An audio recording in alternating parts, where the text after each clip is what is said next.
Okay,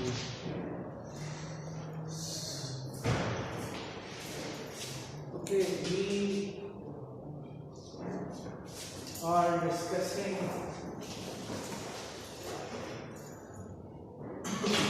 about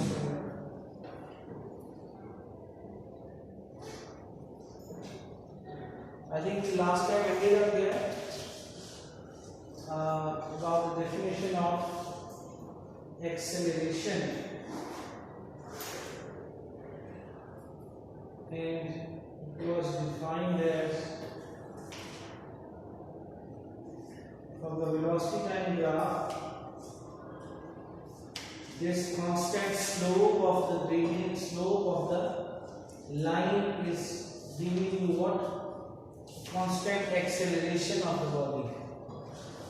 This straight line is giving you a constant gradient, a constant slope, and from where you can define the acceleration of the object. And that other graph shows you when the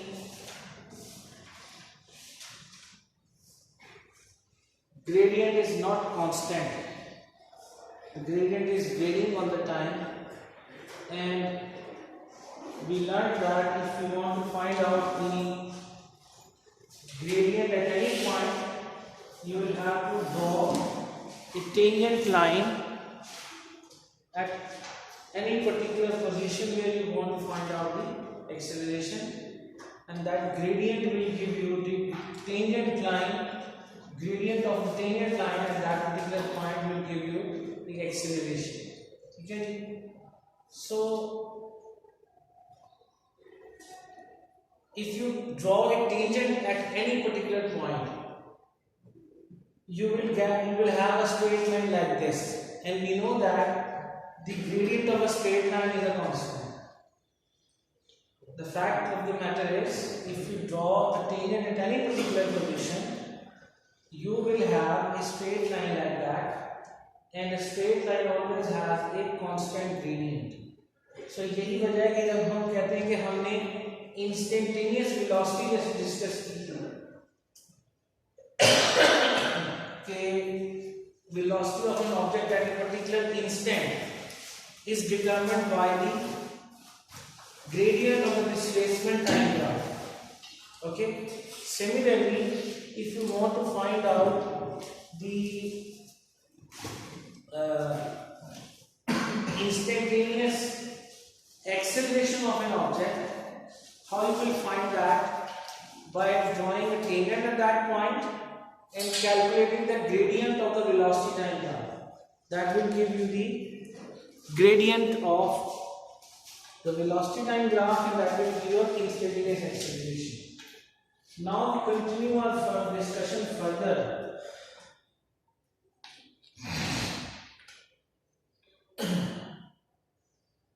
What will be the average acceleration then?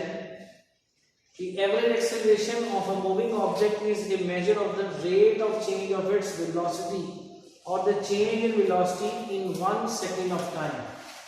ठीक है, बिल्कुल वैसे ही जैसे velocity को हमने कहा था कि एवरेज वेलोसिटी क्या होती है? Simply the total change in displacement, total displacement divided by total time taken to travel that displacement. Similarly, we can define average acceleration as the total distance traveled by an object the total change in velocity divided by the total time taken to change that velocity. So it is simply time rate of change of velocity, which is called the average acceleration. v2 minus v1 over t2 minus t1. v2 क्या है? किसी object की velocity at some position, and v1 is the velocity at some other position. मिसाल के तौर पे अगर मैं कहता हूँ कि you are driving a car and you want to calculate the average velocity of average acceleration of your journey from university to your home. ठीक है, तो आपने इस पॉइंट पे जिस पॉइंट से आपने चलना शुरू किया उस पॉइंट से आप किसी एक इंस्टेंट पे आप वेलोसिटी नोट कर लेंगे and then your final destination velocity, तो उन दोनों की एवरेज जो होगी that will be delta v, यानी कि final velocity minus initial velocity और t2 मतलब final time instant minus initial time instant, that will give you what the average acceleration. You can see the example.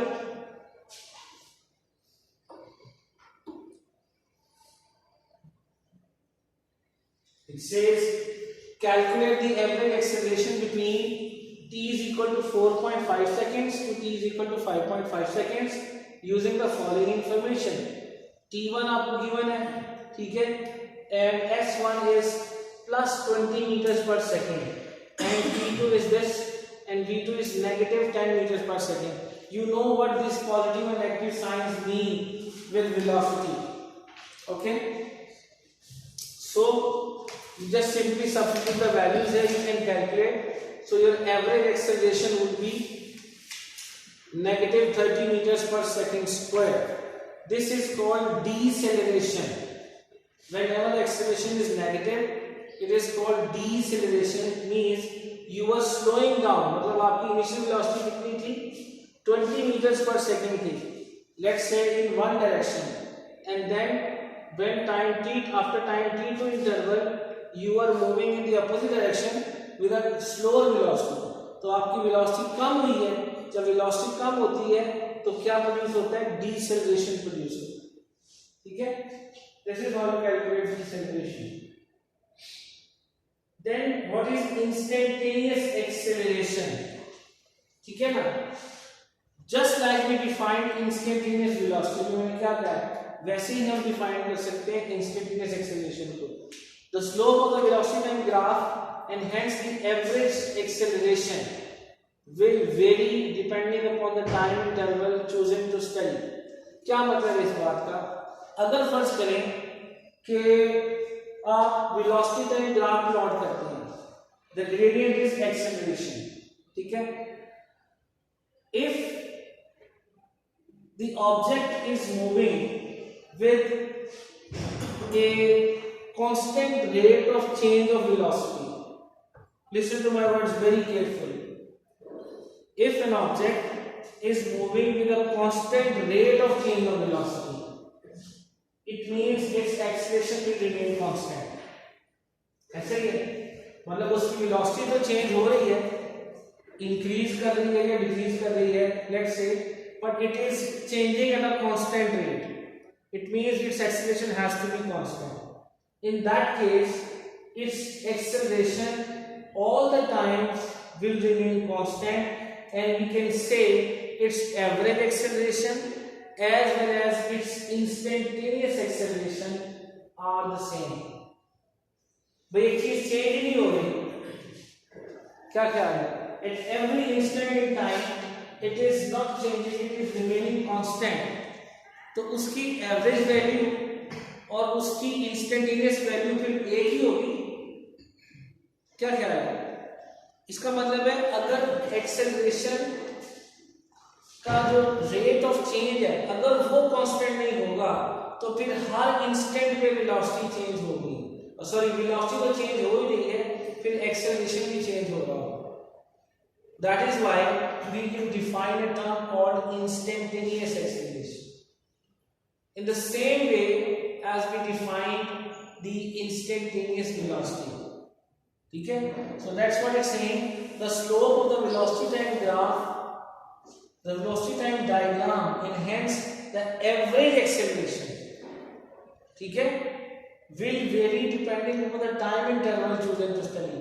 यानी जो average velocity का graph है, यानी उसकी जो ग्रेडियंट है इसकी वेलोसिटी टाइम ग्राफ की, वो चेंज होती जाएगी according to the time interval which we are choosing to study.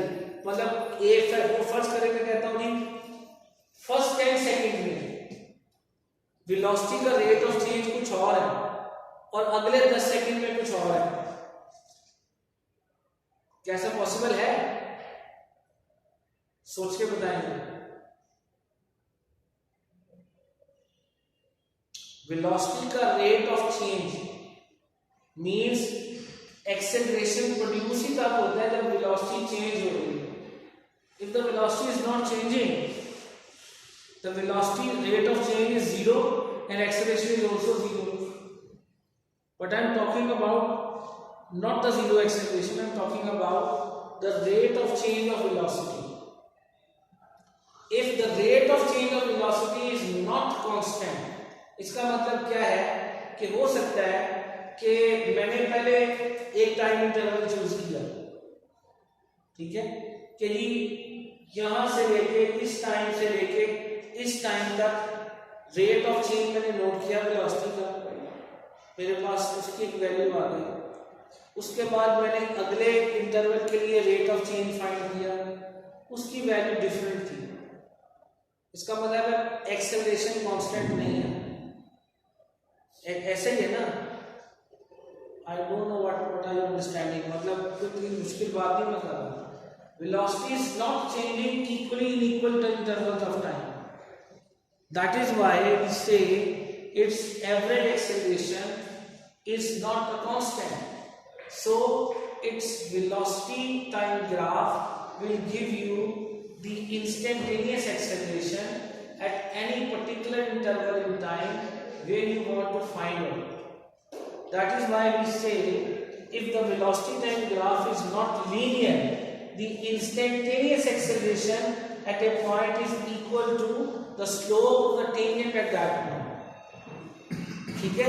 अगर वेलोसिटी टाइम ग्राफ एक कांस्टेंट वैल्यू नहीं है, एक स्ट्रेट लाइन नहीं है, तो आपको जो ग्राफ मिलेगा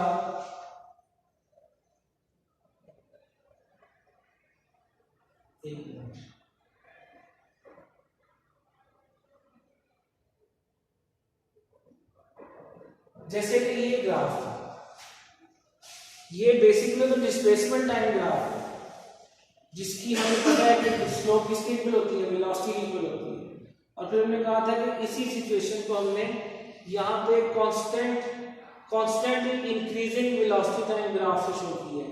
यहाँ पे एक्सेलरेशन कांस्टेंट है, ठीक है. फर्ज करें अगर आपके पास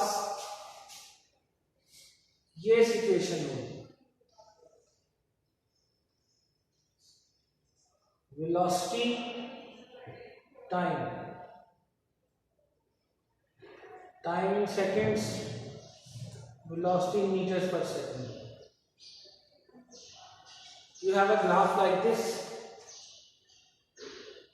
This is having a varying slope. इसकी slope varying है, इसकी slope constant नहीं है, ठीक है. तो इसका मतलब ये है कि velocity is not changing equally in equal intervals of time. So the slope of this gradient at any particular instant, यहाँ पे अगर मैं इसकी स्लोप कैलकुलेट करता हूँ टेंजेंट की, तो ये जो मुझे क्या देगा, इंस्टेंटेनियस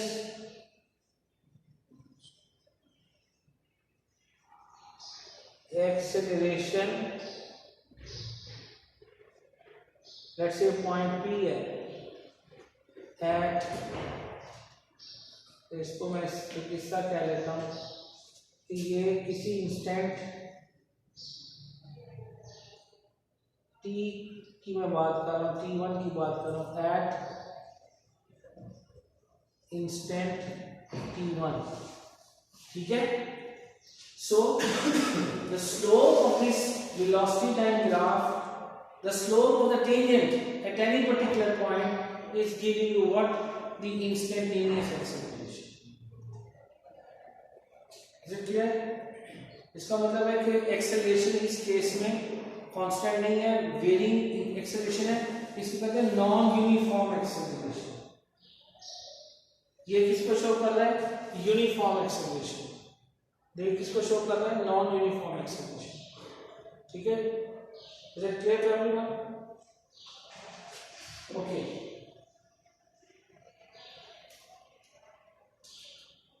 एवरेज एक्सेलरेशन भी हो गया जनाब हमारा, इंस्टेंटेनियस एक्सेलरेशन भी हो गया. अब हम आते हैं displacement, that is the area under velocity time graph, area under velocity time graph. If you can see this graph, this is a velocity time graph. Okay, you can clearly see the velocity is constant for the first 5 seconds, isn't it? For the first 5 seconds of the journey, the velocity is a constant, and then velocity decreases to 0 for the next 3 seconds, reduces to 0. ठीक है, अब अगर आपसे कोई पूछे कि इस पूरी जर्नी में ऑब्जेक्ट ने कितना डिस्टेंस ट्रेवल किया है, तो you can find out that distance by calculating the area under this velocity time graph. Okay, we know by definition velocity इसके इक्वल होती है delta s over delta t, time rate of change of displacement over time. ठीक है, so ये इसको let's say average velocity है, इसको simply अगर पिक्चर ए से लिख लेते हैं. So what will be the delta s value? Displacement will be v times delta t. Displacement will be v times delta t. It means अगर आपने इस ग्राफ पे देखें तो वर्टिकल एक्सिस पे वेलोसिटी है, हॉरिजॉन्टल एक्सिस पे टाइम है. तो जब भी आपने किसी ग्राफ का एरिया फाइंड करना होता है तो सिंपल सी डायग्राम है ना, रेक्टेंगल का एरिया फाइंड कर लेंगे. So you will have this value multiplied by this value, that will give you what, the area under this area under velocity time graph. It means the area under velocity time graph will give you what, the displacement traveled. Okay, बात समझ आ रही है? So if you calculate the area of this diagram, आपको दो areas calculate करने पड़ेंगे, एक rectangle का एरिया और एक ट्रायंगल का एरिया. दोनों एरियाज को आप ऐड कर लेंगे, you will get the total displacement traveled. So in this case you can see t from 0 to t is equal to 8 seconds. First we have the constant velocity of 4 meters per second. S will be equal to 4 multiplied by ये length इसकी length into width. ठीक है, t 4 meters per second multiplied by 5 seconds plus the area of the triangle. ठीक है, triangle area किसके equal होता है, half base into height. पता है सबको फॉर्मूला. सो ये 0.5 कहां से आ गया, हाफ वाली वैल्यू से आ गया. ठीक है, बेस कितनी इसकी 3 सेकंड्स, ये भी बेस ले सकते हैं, ये भी ले सकते हैं, उससे फर्क नहीं पड़ता. सो वेलोसिटी इज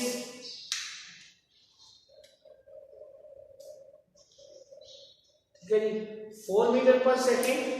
हाइट कितनी है, 4 मीटर पर सेकेंड है, और बेस कितनी है, 3 सेकेंड है. जब इसको कैलकुलेट करेंगे will have 20 meters plus 6 meter is equal to 26 meters. So this is a simple velocity time graph, and the area in the velocity time graph is giving you what, the value of distance traveled, the displacement traveled. कोई मुश्किल है इसमें, कोई परेशानी? We have another example. These problems, these examples are very important. बाद में अभी करूँगा क्लास में, and it is your responsibility to convey this message to your friends. जो हम पढ़ते जा रहे हैं, कुछ लोग क्लास में नहीं आ रहे, तो कल वो पेपर को देख के चीखे ना, फिर हमें पता ही नहीं था हमने पढ़ा क्या. आ तो अपनी मर्जी से नहीं गए हो, क्या कह रहा है, लेकिन फिर वो ऑब्जेक्शन लगा रहे हैं कि हमें तो बताया ही, हमें तो पता ही नहीं था. कोई पता जब चलेगा ना जब क्लास में आएंगे तो. But I will be as a जिसे कहते हैं ना कि एज अ गुडविल जेस्चर आप उन्हें बता दें कि हम ये पढ़ रहे हैं और ये चीजें हमें कवर करनी है. ठीक है, so this is another example of velocity time graph, how you can calculate the total displacement travel. Once again इसका एरिया कैलकुलेट करेंगे, ठीक है। First between 0 to 6 seconds velocity is increasing uniformly, ठीक है, and then it becomes constant between t is equal to 6 seconds to t is equal to 14 seconds, and then it reduces to 0, क्योंकि गाड़ी जब object जिसकी भी बात हो रही है वो जब रुक जाएगा, it comes to a stop, its velocity will reduce to 0. So you calculate the area of simply, एक तो यहाँ पे ट्रापीजियम का एरिया भी फाइंड कर सकते हैं। ट्रापीजियम का एरिया किसके इक्वल होता है?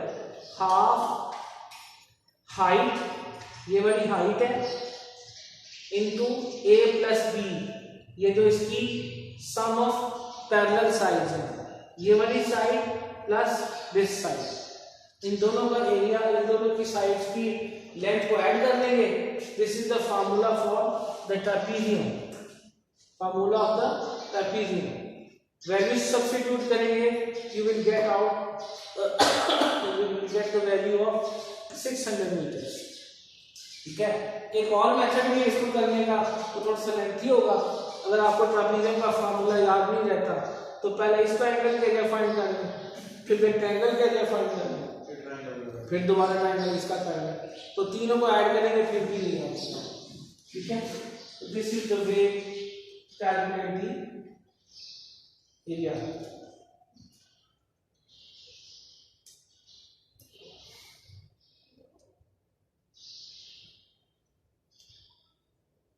Exercise questions, as I have been telling, these are included because ये भी इसी प्रॉब्लम से रिलेटेड है।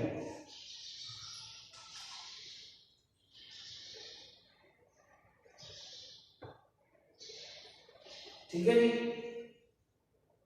It's a very simple question. अभी तक जो आपने पढ़ा है उसी से रिलेटेड क्वेश्चन है, जिसको आपने डिफरेंट सिचुएशन से examine.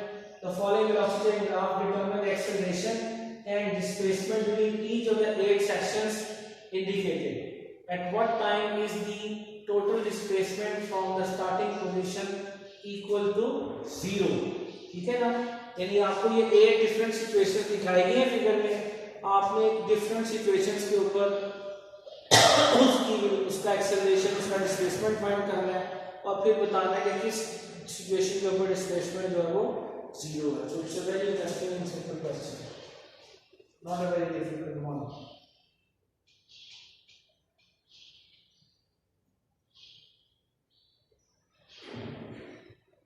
It's nothing but an FSC level question, कुछ भी नहीं है, ठीक है। जिन्होंने FSC की हुई है, जिन्होंने पढ़ा उनके लिए तो मुश्किल, ये कोई चीज प्रॉब्लम नहीं। जिन्होंने नहीं भी पढ़ा उनके लिए इतना मुश्किल नहीं होना चाहिए, क्योंकि ये चीजें बिल्कुल फंडामेंटल्स और बेसिक्स हैं, ठीक है। Now look at this, uniform acceleration in one dimension. One dimension means when an object is moving along a straight line, ठीक है। वन डायमेंशन मतलब क्या है? जैसे एक गाड़ी है वो स्ट्रेट रोड पे चल रही है एक ही डायरेक्शन में, ठीक है, that is called uniform acceleration in one dimension. In real life, we observe two main kinds of motions: those in which the acceleration is constant and unchanging with time, and those in which acceleration varies during the course of the observation. हमारी real life में हमें दो type के acceleration से वास्ता पड़ता है। एक वो जिनमें एक्सेलरेशन कांस्टेंट रहता है, एक्सेलरेशन चेंज नहीं होता, उसकी बहुत सारी एग्जांपल है। अभी मैंने आपको एग्जांपल दी है, कांस्टेंट वेलोसिटी से गाड़ी चल रही है, ठीक है, पर इसका मतलब है उसकी एक्सेलरेशन कांस्टेंट है। दूसरी सिचुएशन है जिसमें वेलोसिटी कभी बढ़ती है, कभी कम होती है, कभी डायरेक्शन चेंज होती है, आप गाड़ी चला रहे हैं, लेफ्ट जा रहे हैं, राइट जा रहे हैं, तो ये रियल लाइफ सिचुएशन है ना। इसमें एक्सेलरेशन क्या होता है? वेरिंग होता है, एक्सेलरेशन कांस्टेंट नहीं होता। तो उस केस में यू कैन सी के दिस ग्राफ, पहला जो ग्राफ है motion graph showing corresponding displacement time, velocity time and acceleration time relations for situations of uniform velocity and uniform acceleration. ये जो ग्राफ है ये आपको क्या इंडिकेट कर रहा है? यूनिफॉर्म, सबसे पहले लोग हैं this graph. This is a displacement time graph or distance time graph. Distance is changing with the time. How it is changing? Equally in equal intervals of time. ऐसे ही है. इसका मतलब है इसकी वेलोसिटी क्या होगी? कांस्टेंट होगी. Its velocity is a constant, isn't it? That is why it's a straight line. Velocity's value is not changing for the given interval of यहाँ तक यहाँ तक तो जो भी टाइम है इसका एक्सेलरेशन सॉरी इसकी वेलोसिटी जो है वो कांस्टेंट है. If velocity is constant, what is the value of acceleration? 0. That is why there is no, ये ग्राफ पे शो कर रहा है कि एक्सेलरेशन यहाँ पे क्या है? 0 है. एक्सेलरेशन तो प्रोड्यूस मतलब हो ही नहीं रहा, 0 वैल्यू उसकी. That is why there is no graph shown here, no line shown here. What is happening here? Displacement is changing. Most probably it is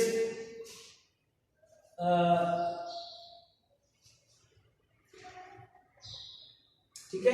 displacement change हो रहा है टाइम के साथ. यहां पे क्या हो रहा है कि इक्वल टाइम इंटरवल्स में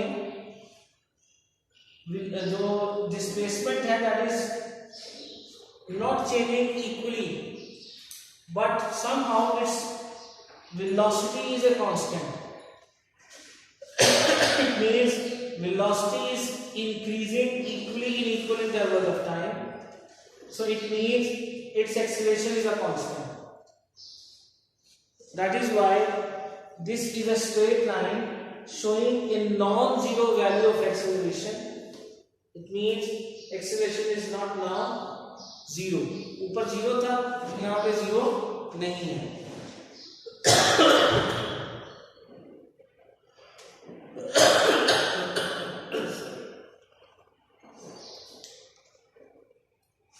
So this is the situation when we say the object is moving with uniform acceleration. अगर मैं ये कहता हूं sorry that in both the situations the acceleration is uniform, would you agree? Yes. Why? Zero he constant है. Zero भी constant है. Zero को easy मत ले यार, जीरो की भी कोई वैल्यू है दुनिया में, ऐसे ही आ रहे हैं दुनिया में जीरो. कुछ करने ही आया नहीं बेचारा. लिख के दिखाओ 1 लाख जीरो के बगैर. It means zero is a constant, so in both cases acceleration is uniform. ठीक है जी. पहले केस में यूनिफॉर्म वैल्यू जीरो है, दूसरे केस में नॉन जीरो है. So this is one of the situations when in everyday life objects move with constant acceleration or uniform acceleration. ठीक है. अक्सर लोग इस चीज पे धोखा खा जाते हैं कि जीरो को कहते हैं जीरो तो जीरो है, जीरो यूनिफॉर्म कैसे है? भाई है यूनिफॉर्म. जब कांस्टेंट है उसका मतलब क्या है? वो यूनिफॉर्म है. But this is some situations shown here. इसकी कुछ एग्जांपल्स हैं, देखें.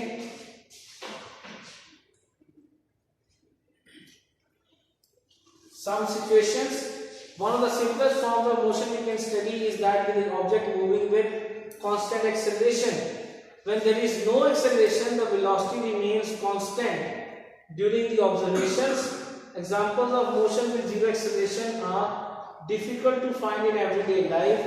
It is more common to observe motion in which the acceleration is almost zero. These include, number one, the parachutes sometimes after opening their chutes are when they are in free fall. जब एक parachuter free fall करता है क्या होता है? जो ही उसने jump किया, जैसे बंजी जंपर्स होते हैं, वो फ्लाइट जहाज से चलाने में जाता है या किसी वो आपने देखा होगा वो टॉप ऑफ द हिल से चलाने में जाते हैं जैसे, तो जब उसने यहाँ से डाइव किया नीचे, अब वो फ्री फॉल कर रहा है। When it is free falling, अब आगे पढ़ेंगे थोड़ी देर फ्री फॉल के बारे में भी कि वो अंडर द ग्रेविटी फॉल कर रहा है and he is accelerating all the time. Why? Because as he gets closer to the surface of earth, the pull of gravity becomes stronger and stronger on it, और वो free fall करते हुए acceleration, क्योंकि gravity का पता है ना सबको, जी की वैल्यू क्या होती है 9.8 मीटर्स पर सेकंड स्क्वायर, सुना होगा इसके बारे में, उसके साथ वो एक्सेलरेट कर रहा है। लेकिन जो ही उसका पैराशूट खुलता है, जब उसके चूचे से खुलते हैं तो वो एक्सेलरेट करता करता स्लो डाउन हो जाता है, पहले कुछ देर स्लो डाउन होता है और उसके बाद वो ऐसे स्मूथली नीचे आना शुरू होता है। ऐसे होता है जब वो उसके जब उसके पैराशूट खुल जाता है, ठीक है, now he is not accelerating, he is moving with a constant velocity, he falls to the earth with a constant velocity which is called the terminal velocity, ठीक है। उस वक्त उसका जो एक्सेलरेशन होता है वो जीरो होता है, क्योंकि उस वक्त उसके ऊपर जो नेट फोर्स लगी होती है वो भी जीरो होती है। ग्रेविटी का पुल यानी फोर्स ऑफ ग्रेविटी जो उसके वेट के इक्वल होती है, और उस पर जो अपवर्ड एयर रेजिस्टेंस लग रही होती है वो उसको बैलेंस कर रही होती है, और यही वजह है कि वो पैराशूटर जो है वो फ्रीली फॉल करने की बजाय वो डाउनवर्ड यूनिफॉर्मली यूनिफॉर्म वेलोसिटी से मूव करता है, जिसको कॉल्ड टर्मिनल वेलोसिटी। तो वो एक एग्जांपल है किसकी, एक्सेलरेशन विद जीरो की। दूसरी क्या है, ball being rolling on a flat very smooth surface, मतलब जो बॉल बीइंग होते हैं जो बिल्कुल स्मूथ सरफेस के ऊपर ऐसे रोल करेंगे आप, तो उस वक्त भी वो एक कांस्टेंट एक्सेलरेशन के साथ, जीरो एक्सेलरेशन के साथ मूव करते हैं। या दूसरे शब्दों में कह रहे हैं कि ऑलमोस्ट जो फ्रिक्शनलेस सरफेसेस होती हैं जिनमें फ्रिक्शन बहुत नेग्लिजिबल अमाउंट में होती है, तो उनकी भी जो मोशन है वो उसके ऊपर भी यूनिफॉर्म वेलोसिटी से मोशन पॉसिबल है। A car that is being driven at exactly the speed limit, ठीक है, अगर एक कार इसको आप एग्जैक्टली स्पीड लिमिट पर ड्राइव कर रहे हैं, मतलब मैक्सिमम स्पीड पर ड्राइव कर रहे हैं ये, ठीक है, तो उस वक्त भी उसका एक्सेलरेशन क्या हो जाएगा, जीरो हो जाएगा। या अगर आप फर्स्ट करें मोटरवे पे जा रहे हैं और वहां पे यूजुअली एक स्पीड लिमिट होती है या रोड्स जो है अगर एम्प्टी है, तो आप एक ही वेलोसिटी के ऊपर जो है वो गाड़ी को दौड़ा सकते हैं जितनी आपकी मैक्सिमम स्पीड है। तो जब स्पीड मैक्सिमम हो जाएगी उस केस में चेंज ऑफ वेलोसिटी जीरो हो जाएगी और एक्सेलरेशन क्या हो जाएगा, जीरो। नहीं बात समझ आ रही, चेंज ऑफ वेलोसिटी जीरो होगी तो एक्सेलरेशन जीरो ही होगा ना। आप एक कांस्टेंट वेलोसिटी पे गाड़ी चला रहे हैं, you are not changing it, it means acceleration is zero. You get this point?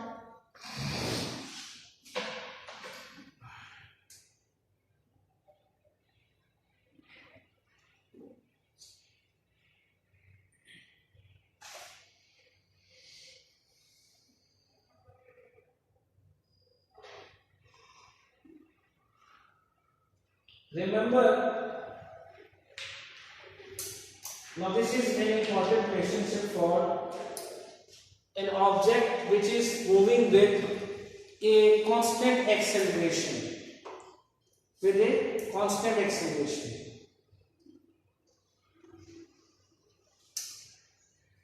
अगर एक ऑब्जेक्ट कांस्टेंट एक्सेलरेशन पे मूव कर रहा हो तो हमें पता है कि उसकी initial velocity, final velocity, acceleration which is a constant और टाइम इंटरवल और डिस्प्लेसमेंट ट्रैवल के दरमियान हम कुछ मैथमेटिकल रिलेशंस डेवलप कर सकते हैं, ठीक है। These are simply called equations of motion and one of those equations और one of those relations is this one. We know that acceleration is what delta v और डेल्टा टी बाय डेफिनेशन, ठीक है। v minus u किसको show कर रहा है, final velocity minus initial velocity, और time interval t, delta t को हम यहाँ पे t ले रहे हैं। जैसे इनिशियली टाइम इंस्टेंट क्या था, 0 था, और फाइनल टाइम इंस्टेंट t है। So in that case delta t will be equal to t minus 0 which is equal to t. So we can simplify this equation as v is equal to u plus at. ठीक है, remember this equation, this is a equation of which is called usually called first equation of motion. इसमें u, v, a और t ये 4 variables हैं। अगर कोई से 3 आपको गिवन हो तो फोर्थ आप फाइंड कर सकते हैं, ठीक है ना। But remember this is only for a constant acceleration. By definition of acceleration we have derived this formula v is equal to u plus at। ठीक है जी, any question about this you can ask. Anything which is not clear, which is not understood, please ask.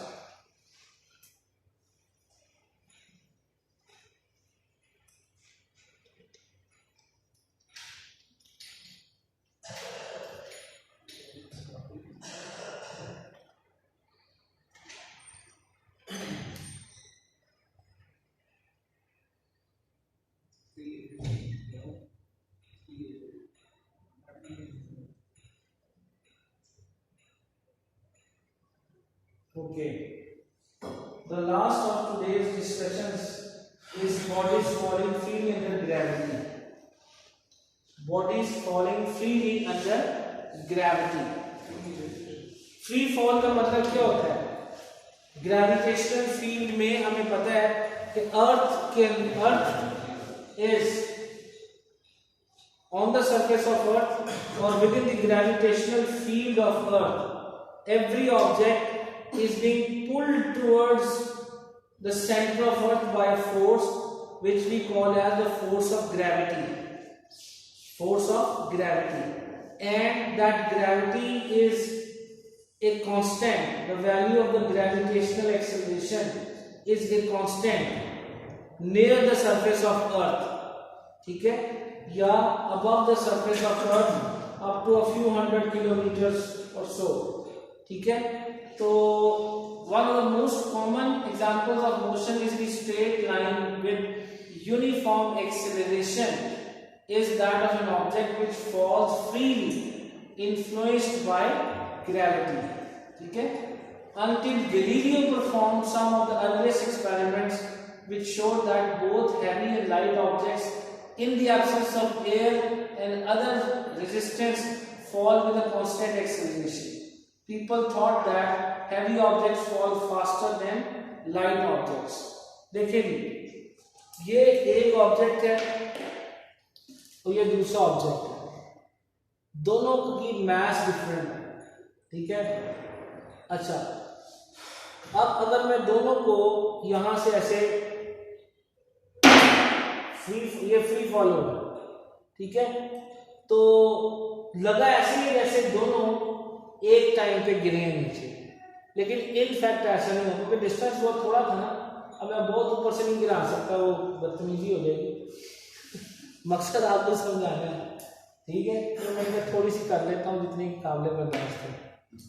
तो दोनों एक time पे नहीं नीचे गिरे, उसकी वजह क्या है कि एक तो एयर रेजिस्टेंस है, ठीक है। अब गैलीलियो ने ये बात प्रूव की थी जिसकी उसको सजा मिली थी उस जमाने में कि उसको फांसी दे दी गई थी, पता है आपको? उसने चर्च के अगेंस्ट बात की थी ना।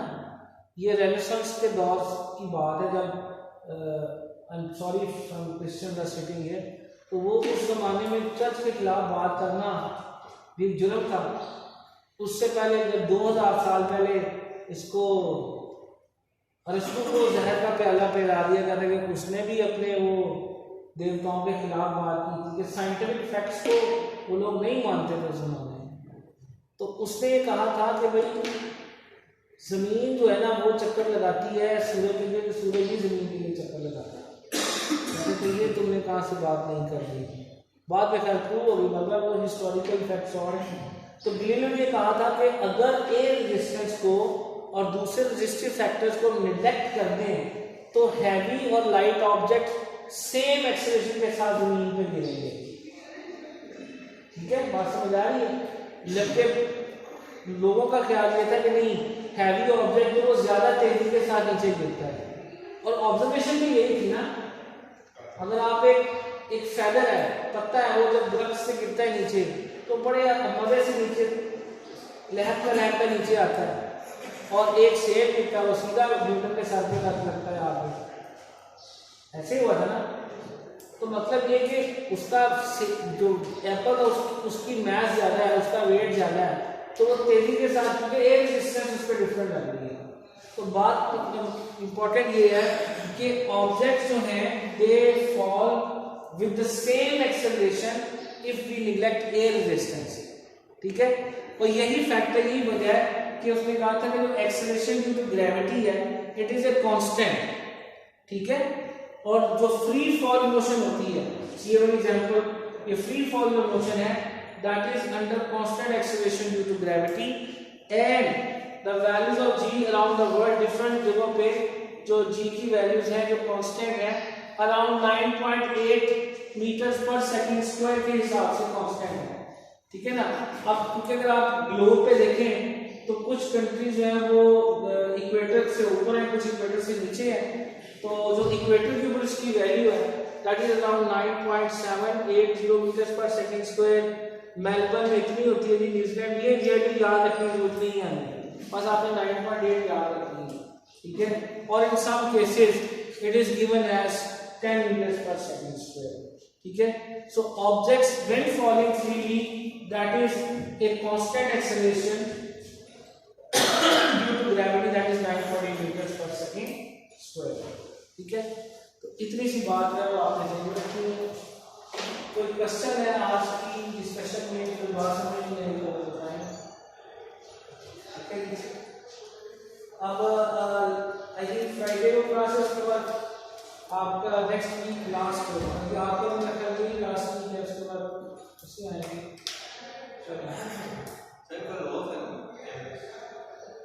कल तो ऑफ है, आगे थी मिल आ रही है, कल ऑनलाइन क्लास है। हाँ, कल ऑफ है, उसके बाद सैटरडे वैसे आपकी क्लासेस होती हैं। ठीक है, चलिए, thank you very much for today. तो